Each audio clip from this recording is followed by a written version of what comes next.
ঘাতকৰ ৰূপ জিএনআৰচি জিএনআৰচিৰ বিৰুদ্ধে আহিছে অভিযোগ। জিএনআৰচি মেডিকেল ইমান ডাঙৰ মেডিকেল এখন চিকিৎসালয় তাত ভাল হওক বুলিয়েতো আমি আনিছোঁ ছোৱালীজনী, আৰু আহোঁতে সম্পূৰ্ণ সুস্থ ছোৱালী।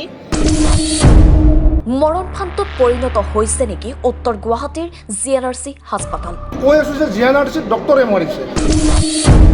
পুনৰ বিতৰ্কত নাম সাঙুৰ খাইছে আমিনগাঁও জিএনআৰচি হাস্পাতালৰ। মাঘ মাহত বিয়া আছিলে, অহা মাঘত বিয়া তাইৰ, সেইকাৰণে ভাবিলে সোনকালে অপাৰেশ্যনটো কৰি পাত উলিয়াই দিওঁ, সেই বুলি ভাবি তাৰমানে কৰিব আহিলে, কিন্তু ডক্টৰে কি কৰিলে ছোৱালীজনীৰ লগত আমি গম নাপাওঁ। আৰু কিয়নো অকালতে মৃত্যুমুখত পৰিবলগীয়া হ'ল বাইহাটাৰ ননৰাৰ 21 বছৰীয়া জোনালী কলিতা। ডক্টৰে আমাৰ আগত ক'ব লাগে যে আমাৰ ভুল ট্ৰিটমেণ্টত, আমাৰ ভুল সিদ্ধান্তত, আমাৰ বেমেজালিত ছোৱালীজনী মৃত্যু হোৱাটো হয়। জীৱনৰ আধাৰচোৱা বাট পাৰ নকৰোঁতেই মৃত্যুক সাৱটিবলগীয়া হ'ল জোনালী কলিতাই। জোনালী কলিতা, গাঁও ননৰা পশ্চিম চুবুৰী, বাইহাটা চাৰিআলি। আজিৰ পৰা প্ৰায় এবছৰ আগতেই জোনালী কলিতাৰ ভৰিত কৰা হৈছিল অস্ত্ৰোপচাৰ, আৰু সেই অস্ত্ৰোপচাৰত জোনালী কলিতাৰ ভৰিত লগাই থোৱা পাতি উলিয়াবলৈ পৰামৰ্শ দিছিল জিএনআৰচি হাস্পাতালৰ ডক্টৰে। কিন্তু পাতি উলিয়াবলৈ পুনৰ জিএনআৰচিত ভৰি অস্ত্ৰোপচাৰ কৰোঁতেই ভুল চিকিৎসাৰ বলি হৈ ভেণ্টিলেটাৰত ৰাখিবলগীয়া হৈছিল জোনালী কলিতাক, আৰু ভেণ্টিলেটাৰত এদিন ৰখাৰ পিছতেই মৃত্যু বুলি ঘোষণা কৰে জিএনআৰচিৰ কৰ্তৃপক্ষই। এনাস্থেচিয়া দিয়াত ভুল হোৱা বাবেই মৃত্যু হোৱা বুলি অভিযোগ উত্থাপন কৰিছে পৰিয়ালৰ লোকে, আৰু তাৰ পাছতেই মৃত পৰিয়ালৰ লোক আৰু হাস্পাতালৰ কৰ্তৃপক্ষৰ মাজত উত্তপ্ত পৰিস্থিতি হোৱা পৰিলক্ষিত হয়। পৰিয়ালৰ লোকৰ দাবী, চিকিৎসকৰ ভুল শুধৰাই লওক, অন্যথা মৃতদেহ ঘৰলৈ লৈ নোযোৱাৰ দাবী উত্থাপন। চুচিত গুচি গৈছে। এতিয়া চুপাৰিণ্টেণ্ডেণ্টক সোধোতে কৈছে যে লক্ষ্ণৌত ফুৰিব গৈছে, লক্ষ্ণৌত ফুৰিব যোৱা বুলি কৈছে। আচ্ছা, এনেকুৱা হ'ব পাৰে নেকি? এজনী ছোৱালী মাৰি থৈ কিনে তেওঁ চুচিত যাব লাগে নেকি? এনেকুৱাতো ক'তো হ'ব নালাগে। তো এইটোৱে কথা। কি বিচাৰে আপোনালোকে? আমি ন্যায় বিচাৰোঁ। আমাক টকা পইচা একো নালাগে, ছোৱালীজনী ঢুকাইছে অলৰেডি, আমাক এইবিলাক একো নাই। আমাক লাগে জিএনআৰচি ডক্টৰে আমাৰ আগত ক'ব লাগে যে আমাৰ ভুল ট্ৰিটমেণ্টত, আমাৰ ভুল সিদ্ধান্তত, আমাৰ বেমেজালিত ছোৱালীজনী মৃত্যু হোৱাটো হয়। এইখিনি কথা যেতিয়ালৈকে নকয়, ইয়াত 5 দিন লাগে, 10 দিন লাগে, আমি ইয়াতে ৰখি থাকিম, কি নাম ছোৱালীজনী? প্ৰতিবাদ কৰি থাকিম। কি নাম ছোৱালীজনী? ছোৱালীজনী জোনালী কলিতা, গাঁও ননৰা পশ্চিম চুবুৰী,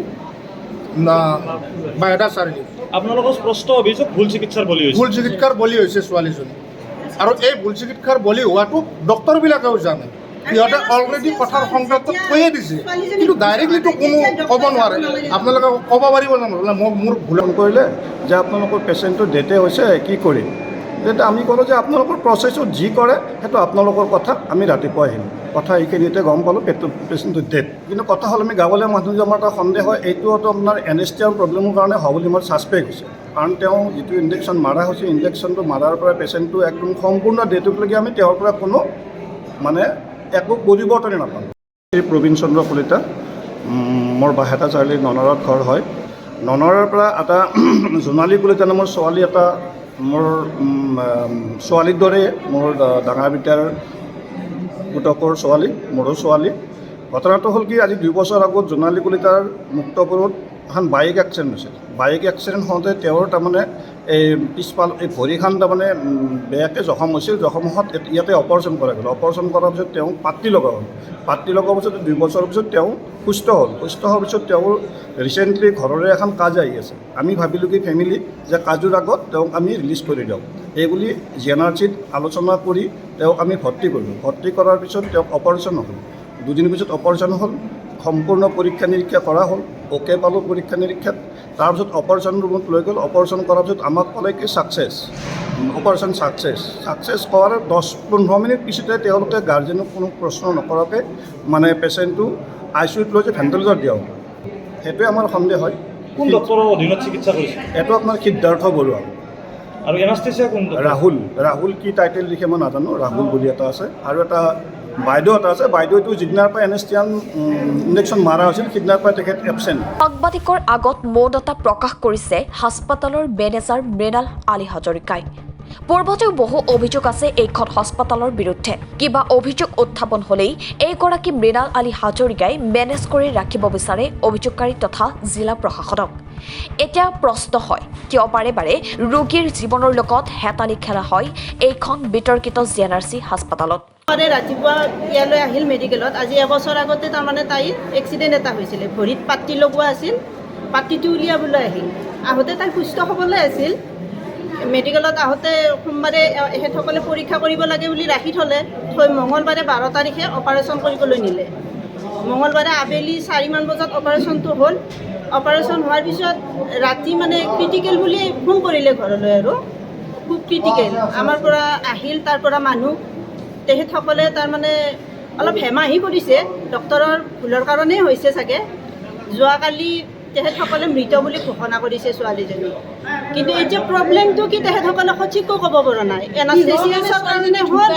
নে তাইৰ কি কাৰণত হৈছে তাৰমানে এইটো এবাৰ কয় কিডনী ফেইল হৈছে এবাৰ কয় এনাস্থেচিয়াছৰ প্ৰব্লেম এবাৰ কয় লাঞ্চত পানী জমা হৈছে কিন্তু কিহৰ কাৰণে হৈছে সঠিককৈ তেখেতসকলে ৰিজাল্ট দিব পৰা নাই কিন্তু আহোঁতে সুস্থ ছোৱালীজনী আহিছিল যোৱাকালি ৰাতি 1 বজাত কৈছে আৰু তেখেতসকলে 1:13 মানত খবৰ দিছে যে ছোৱালীজনী মৃত আমি এতিয়া আহিছোঁ তেখেতসকলে কিন্তু কাৰণটো এতিয়ালৈ ক'ব পৰা নাই কি কাৰণত হৈছে আমাৰ ধাৰণা এইটো ডক্টৰৰ ভুলৰ কাৰণে হৈছে তেখেতসকলে গাফিলতি কৰিছে চিকিৎসাত আৰু এইখন জিএনআৰচি মেডিকেল ইমান ডাঙৰ মেডিকেল এখন চিকিৎসালয় তাত ভাল হওক বুলিয়েতো আমি আনিছোঁ ছোৱালীজনী আৰু আহোঁতে সম্পূৰ্ণ সুস্থ ছোৱালী তাই নিজে কৈছে বোলে মই এতিয়া নকৰোঁ মোৰ প্ৰব্লেম পোৱা নাই তথাপিতো ভাবিলে ছোৱালীজনী তাৰমানে মাঘ মাহত বিয়া আছিলে অহা মাঘত বিয়া তাইৰ সেইকাৰণে ভাবিলে সোনকালে অপাৰেশ্যনটো কৰি পাট্টিপাত উলিয়াই দিওঁ সেই বুলি ভাবি তাৰমানে কৰিব আহিলে কিন্তু ডক্টৰে কি কৰিলে ছোৱালীজনীৰ লগত আমি গম নাপাওঁ আৰু এনেধৰণৰ ভুলসমূহ বাৰে বাৰে আঙুলিয়াই দিয়াৰ পাছতো এই জিএনআৰচি হাস্পতালৰ শোষণ ৰাজৰ বিৰুদ্ধে অসম চৰকাৰৰ বিভাগীয় কৰ্তৃপক্ষই কোনো ধৰণৰ ব্যৱস্থা গ্ৰহণ নকৰে সেয়া কিন্তু এক ৰহস্যৰ আৱৰ্তন উত্তৰ গুৱাহাটীৰ পৰা হিমাংক দাসৰ report N24 Assam Dispur Public School Senior Secondary, permanently recognized by Education Department, Government of Assam. Admission going on. HS Science and Arts, Playgroup 2, Class 10. For admission and scholarship details, contact 9401000307. Campus, Nodpoma Last Bus Stop, Hatigaon, Guwahati.